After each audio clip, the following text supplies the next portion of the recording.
¿Quieres saber cuáles son los principales errores que todos los emprendedores cometen antes, durante y después de emprender? Quédate en este episodio y descubre la magia que traemos para ti. Bienvenidos a Trep Talks, el espacio donde los emprendedores se atreven a empezar, a innovar y a cambiar el mundo. Aquí, en el corazón del emprendimiento, desempacamos historias, lecciones y secretos del mundo emprendedor. Hecho por y para emprendedores. ¿Listos para inspirarse y dar el salto? ¡Comenzamos! Bienvenidos al primer episodio de Trep Talks, de Emprendedores para Emprendedores. El día de hoy tenemos un foro de discusión con algunos emprendedores y especialistas. Vamos a comenzar a presentar a nuestros invitados del día de hoy. Primeramente tenemos a Francisco, quien es director de TrepCamp, emprendedor, experto en estrategia y business development. A Sai, especialista en paid marketing, métricas y profesional en estrategias de mercado para startups. A Cristian, quien es CEO de Tech Startup. Y a Rick, que es nuestro invitado del día de hoy como emprendedor, especialista en negocios y ventas, además de que él fue Trep dentro de nuestros programas. Bienvenidos a todos. El tema que vamos a tratar el día de hoy son los principales errores de los emprendedores y me gustaría saber quién quiere comenzar. Bueno, hola a todos. Si queréis, puedo empezar yo. ¿Qué tal, Dani? ¿Cómo estás? Maravilloso, Francisco. Pues adelante, comencemos. Platícanos algún error. Un saludo a todos también. Pues nada, un poco yo venía pensando, ¿no? en esta temática de los errores y creo que como emprendedores, novatos, ¿no? Cuando empezamos, me pasó a mí también, nos centramos demasiado en el levantamiento de capital. No sé qué pensaréis el resto, pero si bien el levantamiento de capital es algo que a veces es necesario, no puede suponer una obsesión para el emprendedor. Parece algo quizá muy obvio, pero al final el objetivo de una startup, de una empresa, es cumplir una misión para la cual uno necesita generar una serie de ingresos, ¿no? Una serie de beneficios. Y a veces el emprendedor se centra más en cómo consigo que alguien me preste dinero, ¿no? Que es esa forma de ir a levantar capital, ¿no? Al final no deja de ser un ajeno que te deja ese dinero y no se centra en lo verdaderamente importante, que es hacer dinero para la empresa. Generar los propios recursos desde dentro. No sé cómo veis, no sé si a alguien de aquí le ha ocurrido esto también, pero a mí personalmente cuando empezaba fue uno de los grandes errores que cometí, ¿no? Dedicarle demasiado tiempo a levantar capital y no tanto tiempo a lo verdaderamente importante que es intentar generar dinero. Sí, pero luego también depende qué tipo de emprendimiento tienes, ¿verdad? Porque no es lo mismo un emprendimiento que necesites del dinero para arrancar y funcionar a uno que realmente sea más cuestión de logística y organización, ¿no es así? Es correcto, Chris. Aquí igual estaría muy bien destacar entonces los tipos, ¿no? De emprendimiento o de crecimiento posible para un emprendimiento, ¿no? Están aquellos que efectivamente necesitan una gran suma de capital para empezar y que igual su propio objetivo es hacer crecer la compañía, como es el caso, bueno, pues de muchas compañías en el mercado, como por ejemplo Globo, aquí en España, que es el sucedáneo de Rappi en Latinoamérica, tiene su modelo de negocio es crecer con deuda, captar clientes y comerse el mercado. O empresas más chiquitas, que quizás es el caso de Ricardo, no lo sé, que bueno, pues prefieren empezar facturando y pedir un financiamiento, un levantamiento de capital para cosas muy concretas, como quizá abrir un mercado nuevo, abrir una nueva línea de producto. Sí, es que también porque en emprendimientos más pequeños, Fran, unos pasos anteriores a eso, al crecimiento, es el definirte, el sobrevivir y el empezar a, ¿sabes qué? Tengo que pagar nóminas. Si tienes un equipo de tecnología, ocupas comprar equipo, hacer pruebas de tu prototipo y eso requiere costo y requiere inversión y requiere a veces dinero que cuando todavía no tienes toda la base para pasar con un inversor, tienes que ir con tus amigos, ir familia, aplicar en convocatorias para tener el embotellado, el etiquetado o buscar los elementos que te permitan prototipar para con eso validarte y después pescar pescados más grandes. Entonces, 100% Chris, esa es un poco la inversión inicial, ¿no? Las famosas Fs, Friends, Family and Fools, de esas prácticamente no se libra ningún emprendedor, es verdad. Sí, no. Creo que tienen mucha razón y son dos puntos de vista válidos. Buenas tardes a todos. ¿Qué tal, Fran, Dani, Chris, Sai? ¿Cómo están? Tomando un poquito el tema y la pregunta de Fran sobre alguien que va empezando, creo que sí tienes que definir muy bien el punto de partida en el que estás y sobre todo, pues, si quieres eso, ¿no?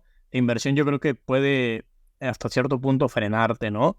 A mí me ha pasado que justo lo que decía Fran, hay veces que lo sobrepensamos y nos enfocamos más en el conseguir capital que generarlo nosotros mismos, y creo que sí es importante como primero el foco de dónde quieres empezar y ya después obviamente no centrarte tanto en conseguir la inversión luego, porque sé que es algo que no es fácil y es más fácil, o no sé qué dirá Francisco como experto, conseguirlo pues después de varios años, ¿no? De ya estar levantando capital con propias ventas de la empresa para después obviamente conseguir una inversión fuerte. Sí, y algo, por ejemplo, de lo que hablaban hace rato Francisco y Chris, era justamente depende de qué tipo de emprendimiento estamos hablando, porque claro, no es lo mismo uno de baja escala a uno de gran escala o de alto impacto, y sobre todo, a lo mejor uno lucrativo que otro social, por decirlo así.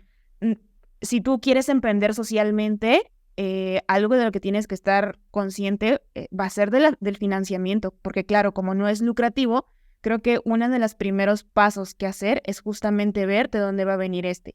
Ahora, muchas veces suele pasar que muchas personas intentan aplicar aceleradoras, a premios, a incentivos, y muchas veces uno de los más grandes requisitos es justamente ya mostrar como todo el plan en cuestión de logística antes de que reciban un incentivo, porque se entiende que el incentivo solamente es ya para comenzar a operar y previo, todas las operaciones o toda la logística ya debe de estar bien establecido. Entonces yo creo que antes incluso de ponernos a pensar como el tema que decía muy bien Fran, así como preocuparnos muchísimo por el financiamiento, hay que preocuparnos más por ver para empezar qué tipo de emprendimiento somos y que toda nuestra logística esté en orden para que cuando tengamos ya el dinero solamente justo inyectemos ese capital y todo empiece a funcionar. Porque si tenemos ese capital y no sabemos en dónde meterlo o cómo va a ser el funcionamiento,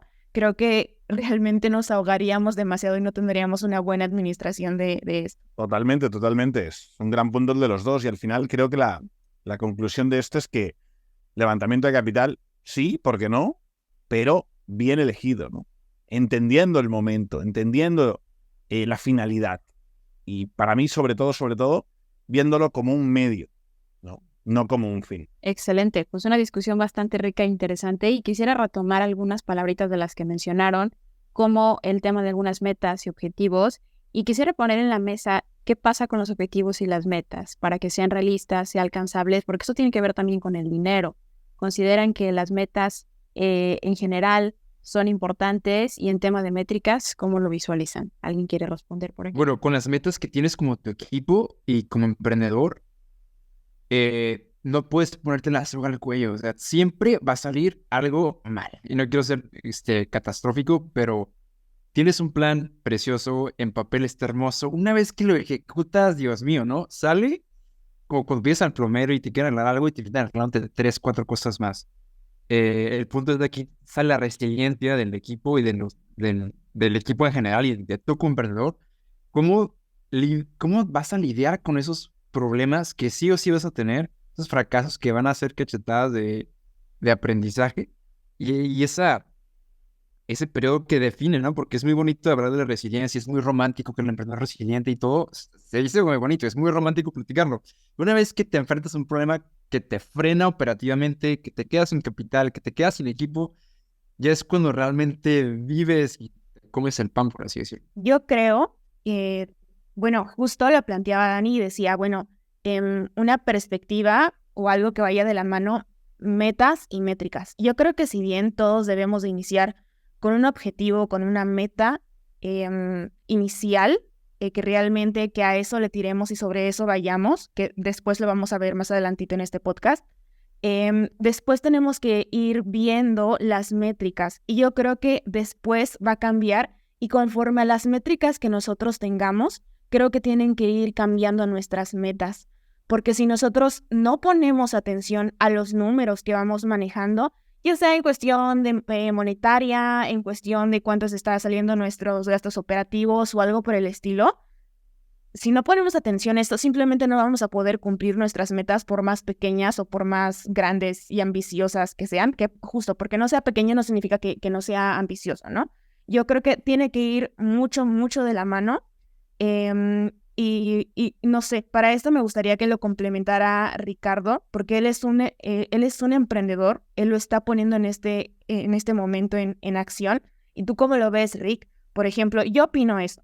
O sea, yo como especialista en métricas te puedo decir que si bien es muy bueno tener una meta y ya después ponerle atención a tu métrica, si tu métrica después no va bien, en definitiva tienes que volver a replantear el objetivo, a replantear la meta para que justamente sea más alcanzable y vaya de acuerdo a cómo estás presentando tus números. Sí, totalmente de acuerdo, Sai. De hecho, creo que es una parte fundamental, sobre todo en el área de ventas, ¿no?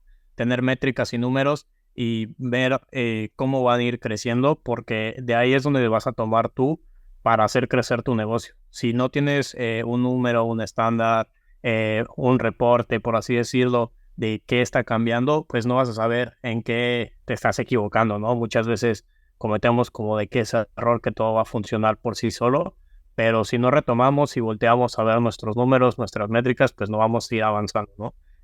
Siempre es bueno, pues desde un inventario, bueno, por ejemplo, para lo mío, que es un producto que se vende directamente con un inventario que se tiene que tener, de ahí partir a números, todos los presupuestos, se tienen que sacar métricas con clientes y ya de ahí, obviamente, poder innovar en el mercado, poder acrecentar esas ventas o ver qué están pasando, si está sucediendo algo por el que nos estén dando, pues concretamente, ¿no? Los números que necesitas, pero sí es importante en proyecciones. No sé si Fran nos quisiera complementar un poquito más en su expertise. Bueno, yo creo, sin duda es clave la planeación, por supuesto, y sobre todo que no nos dé miedo el planear, ¿no? Porque el planear, un poco como todo en la vida, es algo que se aprende. Es una cuestión de método. Hay muchas herramientas, muchas metodologías, ¿no? Se me ocurre la más clásica, los objetivos SMART, ¿no? Pero hay muchas otras aparte de esta, y es algo que poco a poco uno va aprendiendo. Yo recuerdo los primeros roadmaps y Gantz y, en fin, todas estas planeaciones que hacía cuando empezaba. Me las leo ahora y la verdad no tenía ningún sentido, ¿no? Y era porque le faltaba conocimiento, pero sobre todo le faltaba experiencia a la hora de planear. Y toda esta parte de método, ¿no? De hacer, aprender, poquito a poquito agarrarle cada vez más y aplicarle diferentes metodologías para hacerlo cada vez mejor, ¿no? Entonces, si tuviera algún consejo sería empezar a planear desde un inicio siempre, intentar aplicar el máximo de las metodologías recomendadas posibles y sobre todo probar, ¿no? Al final nos haremos unos expertos en planeación, sin duda. Oye, pero tengo una pregunta con lo que acabas de comentar.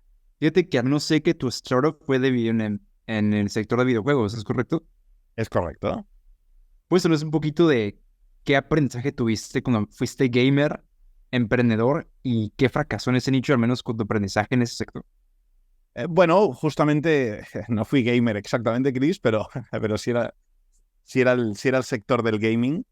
A ver, en ese caso, un poco por eso me gustaba destacar, ¿no? La parte de la inversión desde un inicio. Y básicamente, no solo nos obsesionamos demasiado con intentar levantar capital, estuvimos 4 años funcionando y yo diría que fácil, los 2 primeros estuvimos más ocupados buscando capital que intentando que la empresa facturara, sino que terminando este aprendizaje de, oye, no, necesitamos hacer que la empresa realmente haga dinero, cometimos un segundo error dentro, todavía relacionado con el aspecto de la inversión, que fue no ver bien a qué inversor dejábamos entrar, ¿no?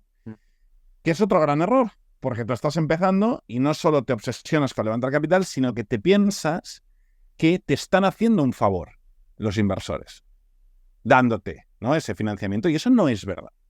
Tú también les estás haciendo un favor a ellos. Es un favor mutuo. El emprendedor es el primero que debe elegir qué tipo de inversor quiere, ¿no? Mi startup no entra cualquiera, obviamente, ¿no? Ni yo te hago un favor a ti, ni tú me haces un favor a mí. Es algo mutuo. Estamos creando una win-win situation. Y bueno, pues ese fue el segundo de los errores, dejar entrar en ese caso fue una compañía francesa relacionada con el mundo del gaming, un gaming bastante más tradicional, arcaico, un poquito, ¿no? Anticuado ya, con una estructura societaria, pues eso, también bastante anticuada, que no entendieron lo que estábamos haciendo. Entonces nos bloquearon sin querer, nos firmaron una inversión, nos acabaron bloqueando muchos procesos y operaciones y tuvimos que hacerlo. Bestia. Interesante. No, va, pues, toca otro tema que me gustaría compartirles, es acerca de otro error, y es lanzar un producto o un servicio antes de que esté listo. Y con eso quiero poner un asterisco, porque es muy importante definir, cuando emprendes con tecnología, vas a inventar algo, vas a hacer una aplicación, sí o sí, no va a estar lista cuando la quieras vender. Porque para empezar, vas a probablemente validarte, es un proceso un poco más tardado, costoso, y va a requerir mucha paciencia. Ojo, es importante que te valides desde un principio, sí, y que en un principio tal vez tengas que vender humo para validarte, pero ojo, no como el tema de Theranos, que es una empresa que incluso Elizabeth Holmes la tenía. Fue un caso que sacudió todo Silicon Valley, de Bay Area, San Francisco, porque se puede recordar de esta empresa Theranos que estaban prometiendo hacer una sola gota de sangre análisis médicos para determinar varios estudios, y fue un levantamiento de capital billonario. Estaban comparando a Elizabeth Holmes como al próximo Steve Jobs, y al final de todo, la tecnología no estaba lista. Estaban utilizando equipos que eran usualmente en laboratorios de base de laboratorios, no era algo nuevo, y hubo hasta terminó en prisión, se dice, por lo mismo. Entonces, es un escalonamiento, pero pesado, de vender humo sin estar antes validado, requiere mucho tiempo, sí, pero a veces cuando tienes tecnología no va a estar listo cuando quieras lanzar o conseguir capital. Y a veces cuando tú pitchas a un inversor y quieres bajar capital para poder emprender con tu herramienta de tecnología, van a querer pruebas, van a querer resultados, van a querer una proyección financiera para poder ser un poco más presto a poder invertir en ti, pero es delicado. Por ejemplo, una frase del CEO, el fundador de LinkedIn, que me encanta esa frase, es que si no estás avergonzado de tu primera versión de tu producto, lanzaste muy tarde. Está buena eso, está buena. No, el caso de Elizabeth Holmes, una auténtica locura. Es una auténtica locura. Hay documentales muy padres que se pueden ver porque es un caso de estudio increíble y realmente es eso. Bueno, en su caso fue humo, ¿no? Realmente fue un poco una estafa, ¿no? Pero se puede atribuir también... Claro. Sí, o sea, fue un caso muy sonado. Pero se puede atribuir también a una mala realización del prototipo conceptual. Me recuerda al caso de Juicero, ¿no? Que platicábamos el otro día, ¿no? Para los que nos están escuchando, contarlo un poquito también. Juicero era una empresa que funcionó un poco en esta metodología Elizabeth Holmes de prometer algo muy padre, que era básicamente una máquina de jugos a modo la clásica Nespresso de café, ¿no? Así como muy moderna, tal y cual, carísima, prácticamente el precio de un iPad. Y bueno, pues producto súper top, ¿no? Tú tenías tu bolsita con los jugos, lo ponías dentro de la máquina, ¿no? Te salía el jugo a modo cafetera y bueno, pues te lo tomabas, ¿no? Y la máquina estaba como conectada a internet y te decía un récord, si no recuerdo mal, de cuántos jugos te habías tomado, de qué vitaminas te habían aportado, etcétera, etcétera. Pero básicamente no servía para nada, porque el consumidor se dio cuenta que si agarraba la bolsita de jugo, bastaba con exprimirla con sus propias manos y ya tenía el jugo en el vaso. Entonces, no servía de nada la máquina, que costaba pues un dineral, y pues lo único que hacía es darte 4 récords y 4 informaciones, pero tú podías exprimir el jugo con tus propias manos. Sí, no, es que aquí está el punto. Lo que radica en emprender con tecnología es el problema. Y por eso dice que hay un cementerio de emprendimientos tecnológicos, porque hay muchos problemas, muchas empresas muy techies, muy específicas, que nada más su innovación es tecnología ya, y no se enfocan realmente en un problema. De hecho, me acuerdo mucho de Tesla, sé que hice una frase de Nikola Tesla, porque el mercado sabe lo que quiere, pero no sabe cómo lo quiere. ¿A qué me refiero con esto? Tú solucionale algo al mercado. No le preguntes cómo. Por ejemplo, Tesla, en una frase muy popular que tiene que me encanta, es que Tesla dice que si le hubieran preguntado qué querían, le hubieran pedido caballos más rápidos. Ellos nunca se imaginaron un motor de combustión interna. Jamás. de pasar de caballo a lo que fue ya algo automotriz. Entonces, igualmente, aquí fue solucionar un problema, no necesariamente pedirles cómo lo quieres, porque no, cuando vas a innovar y crear algo nuevo, tienes que ser disruptivo. Y va a irte mal o va a irte bien, cual fue con Tesla con el motor, pero es un proceso que va a tener que pasar. Sin duda, y aquí entra también la metodología, ¿no? Porque así como el tema que hablábamos antes de la planeación es algo que se aprende, esto es exactamente lo mismo. O sea, simplemente tienes que aplicar metodología para aprender a construir tu prototipo conceptual, salir al mercado, preguntarle al cliente antes de lanzar absolutamente nada, en función de lo que tu cliente te diga, realizar tu MVP y ahora sí, lanzas al mercado. Sí, y también en función del problema y lo que quieran alivianar y tú ya ser creativo y darles algo que ni siquiera se imaginan. Totalmente. Creo yo que pues es básico el tener un MVP, ¿no? Es para eso que se comienza, ¿no? Con un startup. Primero tienes que validar que tu idea justamente sea disruptiva en el mercado, que funcione, que sea algo innovador, que sea algo que necesite la gente. Yo antes de lanzar la marca de mezcal, fácil estuve unos 6, 7 meses haciendo pruebas de mercado, dándole a probar amigos en fiestas, conociendo gente, viendo distintos paladares también, sobre todo yéndome a lugares como Cancún, que llega mucho pues extranjero, hay personas de distintas nacionalidades, culturas, etcétera, que pues te ayudan a probar tu producto, ¿no? En el caso de la tecnología yo creo que funciona igual y es un poco hasta más delicado, ¿no? Por eso hemos escuchado muchas ideas del millón que no terminan de despegar porque no han probado su producto antes. Y sí, una cosa es el vender el humo antes de que esté listo porque no lo va a estar sin la inversión, sin el capital. Y otra cosa es ver si va a ser funcional o si la gente lo va a querer. Ahora sí que la gente tiene que pedirte casi que si sea buena la idea, el producto, lo que quieras vender, porque hay veces que no lo necesita, no lo requiere y pues no queremos que justo vayan fracasando esas startups, ¿no? Que primero se hagan las pruebas. Excelente, Ricky, súper valioso. Y bueno, Sai, no sé si nos quisiera comentar algo respecto al factor humano, retomando un poquito lo que mencionaban por aquí nuestros amigos. Sí, súper. Bueno, nada más como para recapitular. Claro que son súper importantes los MVPs. A ver, para que yo vea cuánto esfuerzo o cuánto de algo necesito para mi producto, para que mi producto sea viable. Pero también yo creo que esto es indispensable para que yo vea cómo es aceptado por los demás, porque algo puede ser súper innovador para mí, pero para los demás simplemente no es, ¿no? O sea, aquí igual recalcando el ejemplo de la máquina de jugos que nos dio Fran. Y otra cosa, yo creo que muchas veces en la búsqueda de crear algo súper innovador, algo que sea como, no sé, súper avasallador, tendemos a pensar que algo innovador solamente debe de ser algo grande. Y realmente no creo que sea así. Creo que la innovación puede estar en un simple detalle, como en el caso de Starbucks, que ponía los nombres justamente a los vasos, puede estar en algo muy pequeño. Y creo que esto debe de ser muy bien recibido para aquellos emprendedores que están iniciando con bajas escalas. Y tú mencionabas algo ¿qué tiene que ver el factor humano acá? Yo creo que el factor humano tiene que ver todo. Porque, ¿sabes? A menos de que no seamos como una super ensambladora de Tesla, nosotros trabajamos con humanos y para humanos.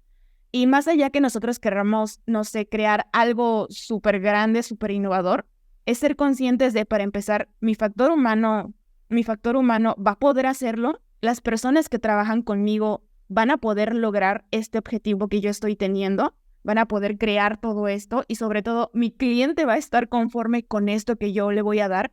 Mi cliente está preparado para esto. No lo sé, Rick. Dime tú qué opinas respecto a esto, porque tú ya lo estás poniendo en práctica. No lo sé, Rick, parece falso. Pues yo creo que es una frase y tocaste un punto muy importante. Keep it simple. Realmente hay cosas que hay que mantener lo más simples posibles para que puedan funcionar, ¿no? Empezar desde pequeño, no necesitas la gran idea de la inversión del millón. Puedes empezar desde abajo y darte cuenta de qué es funcional, qué no. Y el capital humano yo creo que es el principal factor, o para mí, hasta ahorita en lo que llevo es lo primordial, ¿no? Un equipo mínimamente viable, que se puedan complementar unos a los otros, que realmente te des cuenta con quién te estás asociando.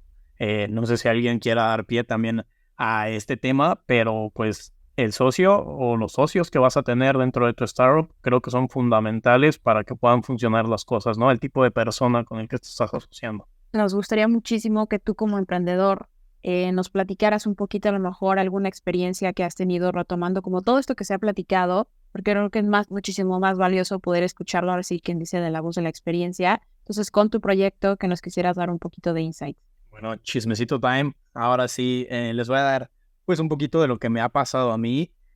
Han habido días buenos, días malos, pero pues creo que sí, recientemente he tenido yo problemas de sociedad, inclusive pues ya se disolvió, ya actualmente no tengo un socio como tal fijo, porque justo llegó el punto en el que no estábamos en el mismo canal, en el mismo acuerdo.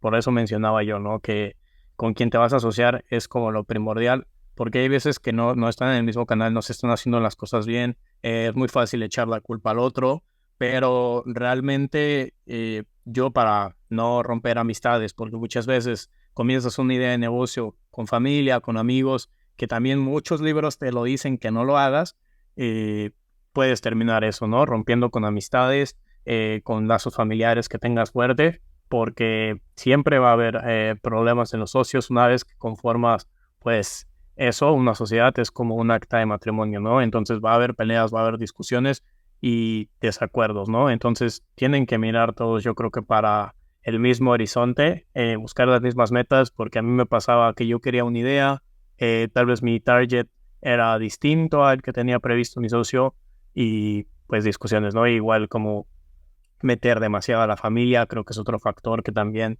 en startups y sobre todo en México pasa. Somos muy apegados a la familia y siempre buscamos cómo dar oportunidades de trabajo. Cuando estoy con mi startup, ¿sabes qué? No sé si sea experto en ventas, pero tengo un primo que es súper movido y lo quiero meter, ¿no? Entonces muchas veces pasa eso y te das cuenta en muchas startups o empresas grandes que todos los trabajadores son familia, ¿no? Y hay veces que no es lo correcto porque necesitas a alguien que sea experto en el área, que te complemente bien y pues que no hay este tipo de roces, ¿no?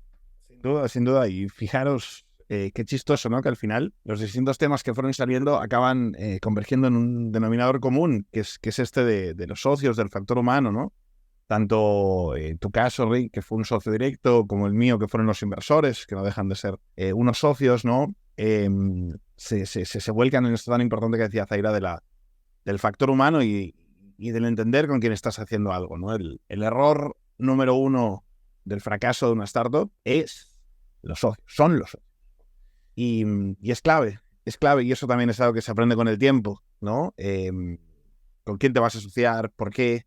No hacerlo de forma impulsiva, ¿no? Planearlo bien, entender cuál es el rol de cada una de las personas del equipo, entender que si hay dos personas con el mismo rol puede generar un roce, estructurar muy bien el cap table para entender quién es el que decide, ¿no? O quiénes son los que deciden, quién tiene más o menos poder de voto. Entonces, bueno, creo que al final hemos hablado un poco de varios temas, pero con una misma línea, ¿no? que es esta parte. Bueno, muy interesante, la verdad, Dani, gracias por convocarnos. No, pues la verdad es que fue un tema bastante enriquecedor para todos. Creo que todo lo mencionado será de muchísimo valor para todos los emprendedores. Y bueno, pues con esto concluimos esta discusión tan rica de opiniones. Gracias por acompañarnos en el primer episodio de Trep Talks de Emprendedores para Emprendedores. No olvides compartir este episodio con todas y todos tus amigos emprendedores o que buscan ser emprendedores. Y gracias una vez más a nuestros invitados del día de hoy. Gracias a ti, Dani, y gracias a todos mis compañeros. Gracias, Dani, gracias a todos. Hasta la próxima.